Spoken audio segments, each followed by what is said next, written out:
Well, hello and welcome to our August garden tour, which is pretty much overdue considering there wasn't one dedicated video last month for it. And I've been very consistent about showing each month for the first 6 months of the year, but last month obviously I didn't do it. I was very laid back. I took sort of a break from the garden, from the gardening. But we'll do a full tour today, so that means the cottage garden, kitchen garden, rose garden, greenhouse, green roof.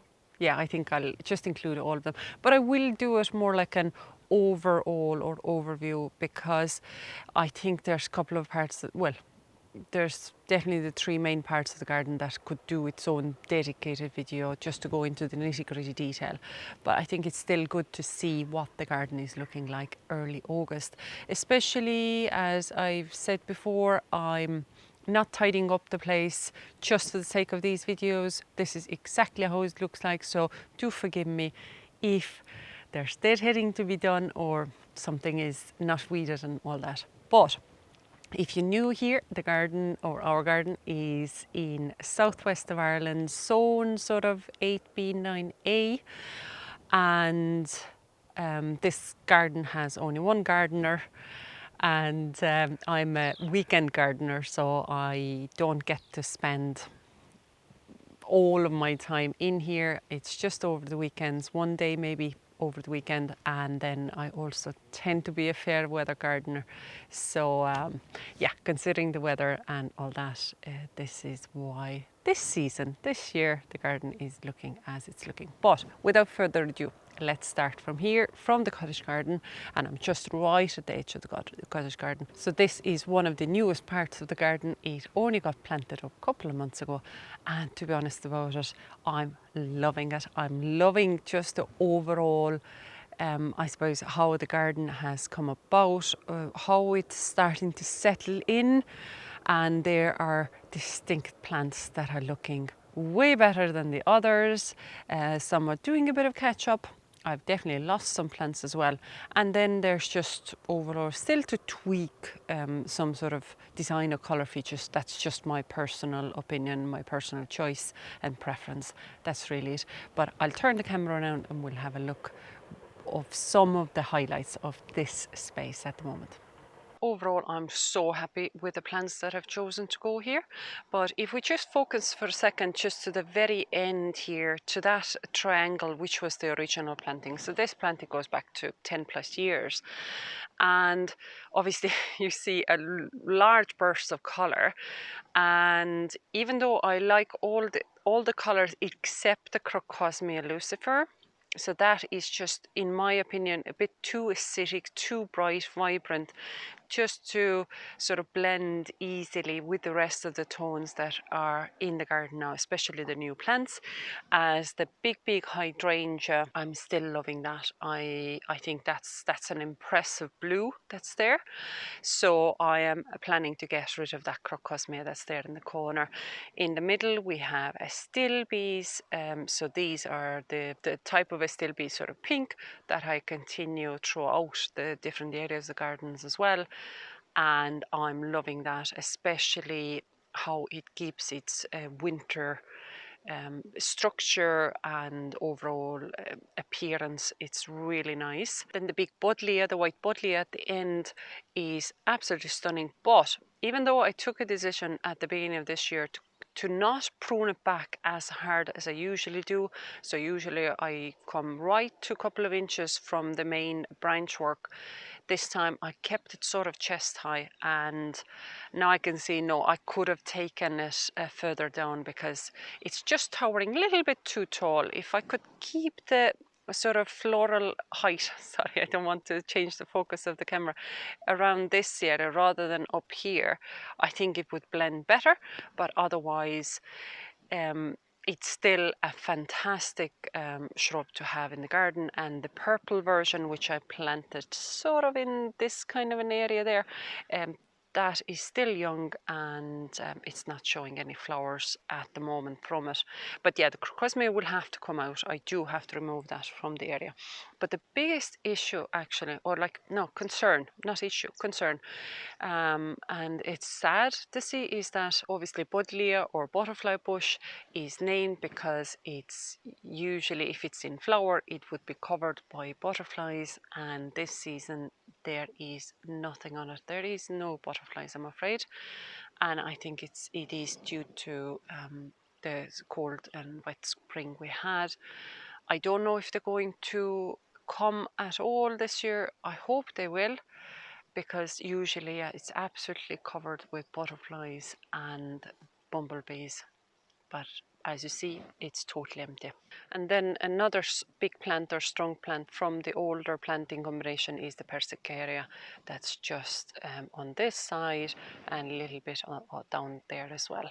So that is something that dies well down during the winter. You don't even see it. It's not invasive either, but it definitely has benefited from the hedge, the hornbeam hedge that I planted here a couple of years ago, and that has just blocked some of the cold winds coming into this area.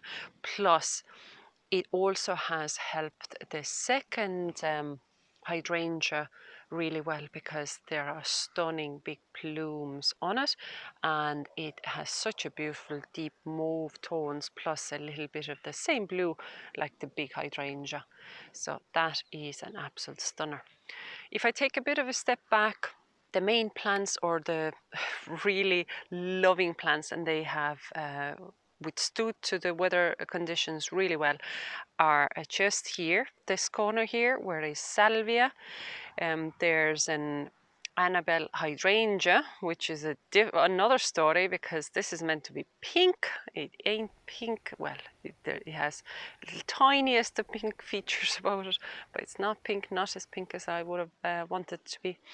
Then this salvia there, a couple of nepetas. The sedums are coming along really well. Stackies. What else is there? You have a perennial cornflower that's settling in really well. The roses on this side of the curve aren't doing as well as I would have hoped, because they are obviously fresh plants, new young plants. But we did get hit very badly by rose slugs. So these are the little larvae of a sawfly that come on roses, and these plants haven't bounced back as easily. But another stunning plant that has been really well settling into this space is just here, and that's a verbena. And rather than being the typical Verbena bonariensis, which has much sort of flat flower heads, which I also have here on the other side of the curve, is the Verbena rigida, and I'm really liking how the flower head color is and how the shape is. So it's much more like a pom-pom, or roundy shaped, but it doesn't seem to have any problem settling in there. Now, I did unfortunately lose the coral sort of coloured peony from there. That is totally gone. I'd say the root work was not strong enough. It has rotted away. As I said, the sedums are coming about really nicely. They're getting strong growth. They have a lot of flower heads. So from sort of end of this month and September onwards, they are going to put on their own show. And then on this side, the couple of big rose bushes. I have 3 of them on that side actually. The 2 outer ones are doing way stronger than the central one. I hope it's going to catch up. But otherwise, yeah, my favorite flowers, these salvias, those salvias, then all of the sedums and the perennial cornflower, because those flower heads are just stunning. And if it's happy there, and obviously then the verbena as well. So overall, the cottage garden is looking great. I am really happy about it, because I can just see how the sort of different plants are starting to sort of clump together well, and it just needs a really thorough weeding and a bit of deadheading. But all in all, and I maybe a stock take as well, just to take note again which plants are definitely gone and what they could be replaced with. But yeah, I'd say I have to come back here in autumn and then take out those couple of plants or winter time that I know that aren't working in here. Then as far as the hornbeam hedges go, we obviously have started to trim them back. We haven't done the tops yet. That's the toughest part. I always find, look, they're so high that I can't even reach them. But the sides, we've been starting to trim them back on the sides, and that would just help to keep the overall leaves on them a little bit longer, especially going into the winter season. And yeah, just obviously retain the shape. But are you ready for a bit of a shock? Because we'll go into the rose garden, we'll see how that place is looking like. Well, all I had to actually do is just turn the camera around pretty much to face it this direction to the rose garden, because obviously the cottage garden, rose garden are so closely linked. But when you talk about rose garden, you would expect to see a lot of blossom, a lot of colour, and this space is distinctly brown. And yeah, that area has definitely put up a massive question mark in my mind, and I'm not at all happy about how it looks like, to be very honest about it. At the beginning of the season, I still saw a lot of potential because obviously I've added a couple of new roses to each of those big squared planters that I have in the middle here, and one of the varieties would have been identical to the age and to the variety as what I've added to the cottage garden. And obviously in the cottage garden they are thriving on one part of the circle, and the other side, as I said, was a little bit weaker. But inside here they are way weaker. Now originally, a couple of years back, I thought it was just to do with the wind tunnel effect or maybe the breeze effect. So obviously the hedge, the shaping of the hedges and all that has changed. But no, even up to now, it hasn't caught up, and maybe it's time to physically take out some of the plants. Now this part of the garden is the very original. This is where I started to develop the garden areas when we built the house. So these planters are 10 plus years old now, and maybe it actually has got to do more with the soil that's in them, because obviously the soil is well cut off from the rest of the areas, because where you see stone, it is really stone. The soil starts probably well from a metre down in the depth. But I have been mulching. All these planters have been mulched every year, and I've added horse manure to the areas as well. So I have been sort of refreshing it, nourishing it, and there should be plenty of goodness in that soil for the plants, but for some reason they're not thriving. So it could just be that some of the, especially the roses, are due to be replaced, or like the planting itself, more of the planting needs to be replaced. So at the moment there's only a couple of plants in here that are my favorites. So the very first one is a newly planted, a perennial foxglove, and the color of it is stunning. I'm really loving it. Now I probably planted it a little bit too close to the edge of the planter. I could have given it a little bit more of a breathing space so that it can spread itself again as it grows, but I can always just adjust that a little bit. But as it goes, once it survives the winter, because it's not as hardy as your sort of biennial foxgloves are, so we'll see if they pull through the winter. And then the only rose out of the original planted roses, going back 10 years plus ago, is the Darcy Bustle, and those two plants actually are really well combined. They're looking really, really beautiful. Now I'm still absolutely delighted with our big climbing rose, New Dawn, but unfortunately this year it also got absolutely decimated by the rose slug, by the black spot, which it never has before. It has gone through its first initial flush of flowers, and it's starting to put out a second one, but because of the damage done by the pests and the diseases, the foliage itself just looks horrible, and obviously it needs a good solid deadheading as well, just to sort of speed up the new bud formation, and it could definitely do with a feed as well. So perhaps going into the midwinter this year, we're looking at maybe pruning it harder than I would have done it last season. But otherwise, as far as the main boxes of the rose garden planters go, yeah, they are a big disappointment at the moment. Now, there is a part of this rose garden that I was always ignoring, and I was constantly saying that there's like a mishmash of plants in that planter, which is right now behind me. And talking about it the way I did, I'd say the karma really got me, because this planter now at the moment is the only planter that has so much colour in it. It mainly comes from the phlox, which is like a cerise pink phlox. But because, again, there's the Crocosmia lucifer behind it, and those two colours don't really go together, they're clashing a bit. There's a couple of beautiful ornamental lilies in it as well, and then a couple of roses. But yeah, this area is actually the one area that is full of colour and vibrancy, as the rest of the planters were looking meh. So that tells me to appreciate at least the plants that are growing strongly. But yeah, no, I still have to sort out this planter. But the roses that are here, so the main pink one is the Queen of Sweden, which is a beautiful upright and has a stunning soft colour of pink.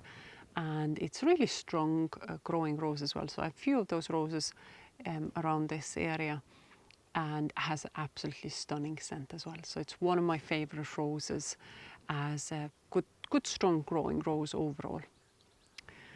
But I think we'll head over now to the kitchen garden, and we'll just stop briefly in between in that barbecue area, because there's a lot of roses and lilies there at the moment that are flowering.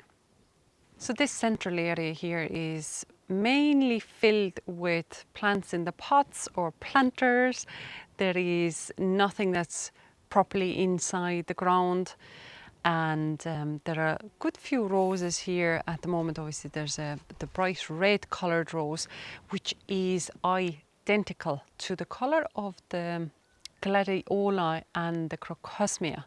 So that is something definitely for myself to take a note of, that it's not in the mauve or pink colours, it's just nearly this kind of like orangey tones that are coming out, even though, yeah, you'd refer to as red, but literally the rose, the gladioli and the crocosmia are just the same in colour.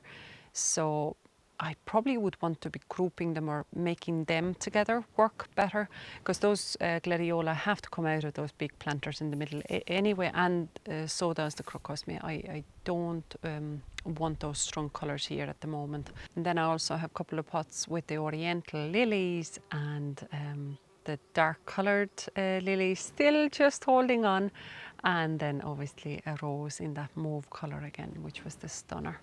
And we have made our way into the kitchen garden, to the start of it. And let me just say, because today, as you see, my hair is not wildly blowing in the wind, it's actually quite still. The fragrance from that big white phlox there is wafting well over my head, all around me. It is stunning. I love the smell of phloxes. It is a really quintessential sort of like a cottage garden or just countryside garden fragrance.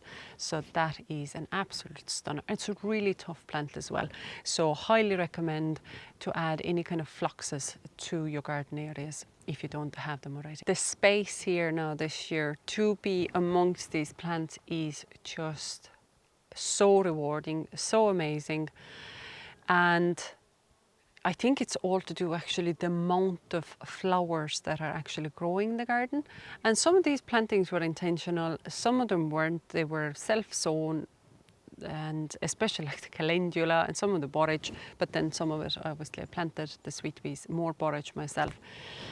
And the plants here in these planters have really grown with 10 times the strength that plants have grown in other areas. So what can you see from here? So obviously the porridge and calendula I already spoke about, but I also have the sweet peas that one of them now has sort of gotten loose somehow and obviously has collapsed onto the walkway here. But look at these amazing flowers, and now they're on a stunning stem. And the colour is just beautiful. I love it. It picks so well up from the yarrow or the achillea, a bit of the stilbes from the planter as well, and then obviously the apples on the tree. But actually across the board, all the sweet peas now this season have been doing really well. So this year definitely has been a sweet pea season. But also I still have the broad beans in the planter. The aphids haven't been doing much damage to them, and I just like the overall ornamental look of the broad bean plants themselves, and obviously the particular flowers on those ones, those purple flowers, are absolutely beautiful and they blend in really well in here. Then you obviously see the yarrow or achillea. Further, there is a lavender hitcot and more yarrow, and obviously then the dessert apple discovery, which is absolutely laden with fruit this season. So all that area is full of colour and it looks really voluptuous as well. And if we take just a little sidestep onto the field and look at the new planters, but at least we have some fruit on the pumpkin vines forming. So we have some uchiki kuri there, and I think I can see a crown prince coming about as well. And at least on the courgette or the zucchini plant, there are a couple of fruit on that as well, and I could see that. I actually spotted them only there yesterday, and I thought, look, I'll leave them there until the video, but I think they've grown overnight again. They're a little bit just too big, but that's the Black Beauty variety. And at least I'm just happy to see that these plants are starting to sprawl out a little bit more out of those planters, because they were really stunted looking for a good few weeks now. So I really was worried about, will we even see any kind of fruits on those plants? But I'm delighted to see that I can see some female flowers, there's fruits behind them, and at least in each of the planter there's something productive happening. So if there perhaps isn't as many edibles growing, there's definitely flowers. And yeah, just overall, even walking through the space, it is amazing. It just, because you're surrounded with so many flowers and so much growth, it's just calming, reinvigorating, and it overall makes you happy. And the days I wasn't doing gardening, but I wanted to get a little bit of a break from the inside housework, just spend like 10 minutes sitting at the end of the decking, just having a cup of tea or coffee, or just sitting there and looking at the plants and being out here. It's just been amazing. So just taking a bit of time, taking it all in, it's as beneficial as physical gardening itself. Now if we're moving further along to the main kitchen garden beds, then obviously the hoop beds are the same as the last week's update was, that I've harvested some of the turnips, the white snowball turnips from it. There's still a couple of more left in there, but otherwise there's actually nothing else growing in there, because I had an infestation with the cabbage root fly, or so unfortunately they destroyed a lot of the crops. But again, the theme with flowers continues here. The calendula just gone all over the beetroot bed. You can hardly see where the beetroot is, but it's just one of those things. It happened. And then this year we definitely have loads of peas, which I'm delighted about. And then just seeing how voluptuous that growth is, it actually made me think of maybe just fully taking out the pea growing from this area, or maybe just to grow lower, earlier varieties here, and then maybe getting them onto the field side if I get that project going a little bit better. They're growing on the field side better. But otherwise, yeah, even the beans, the runner beans, and I have loads of borage again in between there, that maybe just to take them out from the central area of the kitchen garden. You know, on the other side of the peas and beans, we have the corn, and in between the corn I have yellow courgettes or yellow zucchinis planted, which haven't really been growing. Now, I've always found the yellow one a little bit trickier to grow than the standard green or the blackish coloured one. And in that one, I've seen those immature fruit just there. They haven't really grown bigger, so I don't know what the story is with those. But then with the corn, the plants themselves look really healthy and strong growing, but there is no flowers. There is nothing else. So I don't know if we're going to get any corn at all this year. And then there's blueberries. Some of the bigger bushes are still growing absolutely fine, but they're not colouring up. The fruit themselves are not colouring up. And I have another plant right next to me here that I've had to put cover over it because there were some berries on it that were sort of blue, but the birds were picking them off. So I haven't gotten any harvest of the blueberries yet, which I'm a little bit disappointed about, to be really honest, because I love blueberries. Then on this side of the kitchen garden, in these raised planters, not much has changed in a way, well, except the garlic has been harvested. I did in the last update. There's still no extra carrots or no extra parsnips. I really should not be delaying any further with this if we want to get some harvest early in the year, next year now. And then otherwise, I might have some Portuguese kale actually growing. Maybe the cabbage root fly didn't get to damage those couple of plants as badly, but otherwise the Brussels sprout and kale plants are sort of there, but they're not there. They're not growing. So they are a write-off as such as well. But then the celeriac and swede are just stunning. They are such beautiful, strong growth. I'm absolutely delighted with those.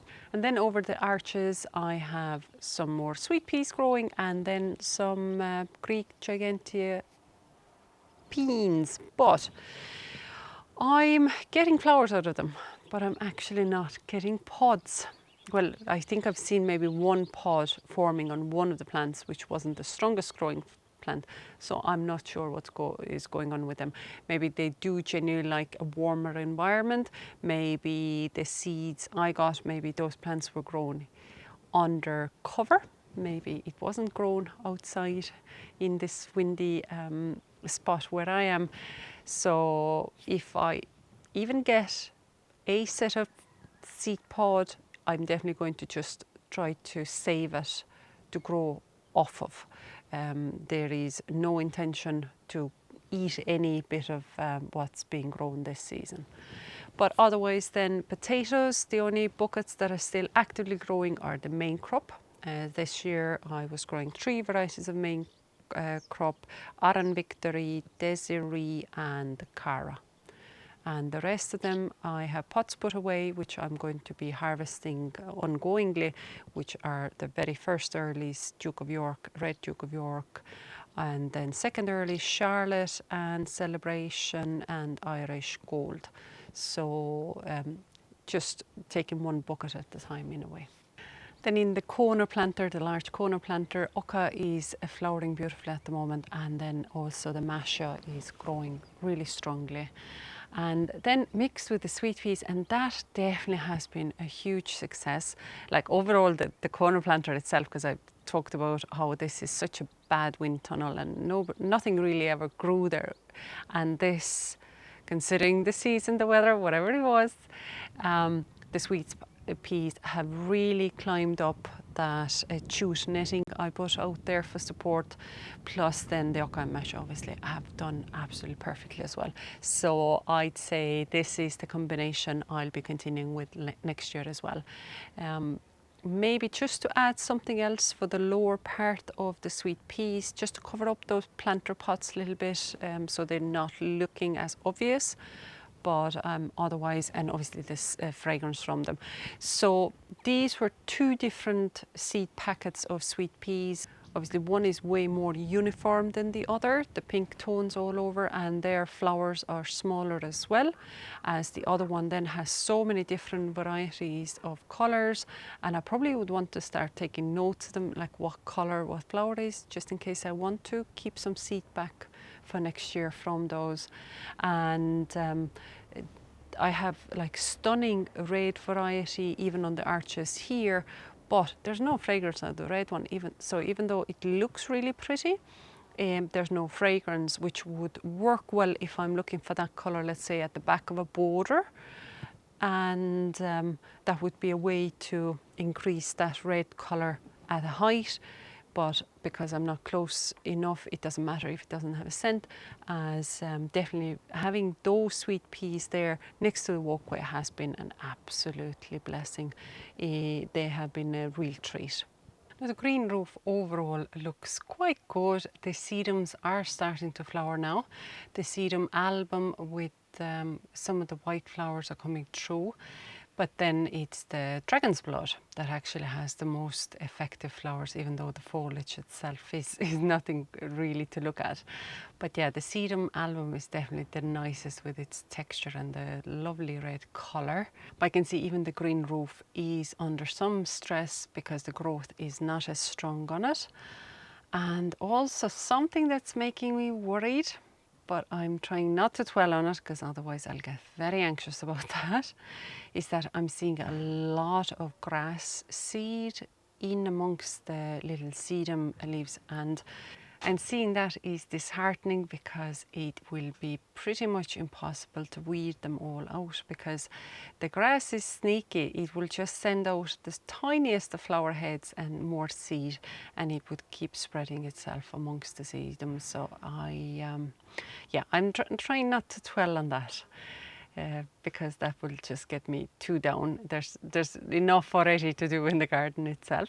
But I've reached the greenhouse now, and it's over 30 degrees Celsius inside there, so I'm trying to stay closer to the door rather than going right into the depth of it.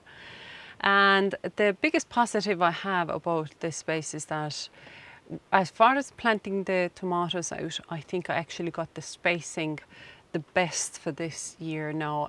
So I've put in 3 plants sort of per metre length, but about 50 centimetre depth planter. So I've sort of staggered them, but it's only 3 plants per section. And I can see at least there's a bit of an airflow between them. Obviously I have been sort of de-leafing them from time to time as well, and definitely trying to take off the side shoots as well from them. And there's plenty of fruit developing on the plants themselves, and I'm at least starting to see some of the cherry tomatoes now starting to take on colour. And I know that once that process is starting, I will start getting more of a continuous supply rather than a massive glut in one go. The cucumbers are struggling the most as a plant inside here because they've been hit with powdery mildew. So the plants themselves look quite sorry for themselves, but there's a couple of fruit on them, and they're the Telegraph improved variety that I'm growing this year. It's the first year to grow that, and maybe I just have to go back to a different variety. They were hit with the powdery mildew so quickly. And otherwise then the sweet peppers, now the plants are good, they're strong, and they were flowering, there's fruits on them, but I'm seeing more and more of them having slug damage on them, and seeing that slugs have taken bites out of those fruit, and some of them have gone rotten then. So that's a very unfortunate thing to happen. There's plenty of plants there, so I still have a hope that I'll get more actual fruit out of those. And then I have also some chilies growing here. So out of the spiciest versions that I'm growing this season is the Chinese 5-color. So there's lovely, these are going to be the most sort of ornamental looking chilies, even though they're edible as well. And if you dehydrate them and powder it up, it just has the most amazing like barbecue flavor. No, apologies, not flavor, the fragrance. It is just hell of a spicy. It doesn't really have the barbecue flavor, but it has the aroma of it. At the moment I'm seeing a lot of purple coloured fruit forming on them, but as the name says, 5-color, you will get everything, yellows, reds, to purples and these kind of pink colours. So it will be a really colourful sort of fruiting bush.